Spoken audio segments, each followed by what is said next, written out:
रामपुर के चाकू से था, तो कुछ लोग चाकू का इस्तेमाल जेब कतरने में करते थे और हमने उसी चाकू का इस्तेमाल सबको सुरक्षा प्रदान करने में कर दी। वायरस यहां पे पहले इसी रामपुर में जबरन गरीबों की जमीनों पर कब्जा किया जाता था। यही के वायलेंस से संगीत की लहरियां रामपुर घराने की पहचान को फिर से पुनर्जीवित करने का काम कर रही है।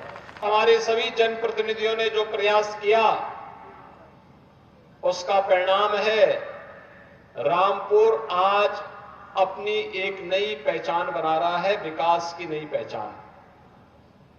यहां प्रगति माल भी बन रहा है और पीएम स्वनिधि योजना में स्ट्रीट वेंडर के व्यवस्थित पुनर्वास का कार्यक्रम कैसे बनना है उसका एक मॉडल भी रामपुर ने दिया है।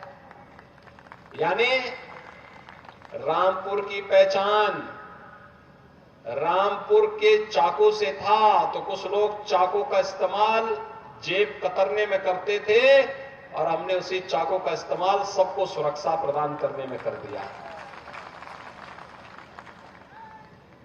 वायरस यहां पे पहले इसी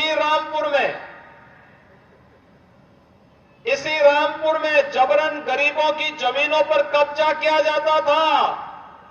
आज पीएम स्वनिधि योजना में उनके पुनरुद्धार और पुनर्वास का कार्यक्रम किया जा रहा है।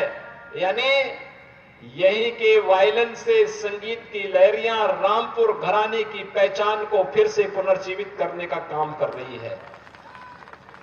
हमारा रामपुर फिर से अपनी नई पहचान के साथ आगे बढ़ रहा है। ये 610 करोड़ रुपए की परियोजनाएं इसी उपहार के क्रम में यहां के लिए प्रदान की जा रही हैं। इसके लिए मैं आप सबको हृदय से बधाई देता हूं। बहनों और भाइयों, आज हम सब जानते हैं, अभी मुझसे यहां मांग कर रहे थे हमारे यहां के जिला के अध्यक्ष जी भी, सांसद जी भी, हमारे यहां के जनप्रतिनिधि भी, कि यहां पे एक सर्किट हाउस का हमने निर्माण किया है। इस सर्किट हाउस का नाम कोई होना चाहिए, तो हमने कहा भी संत शिरोमणि रविदास जी से अच्छा नाम और क्या हो सकता है। मन चंगा तो कटौती में गंगा, ये संत रविदास जी ने कहा था।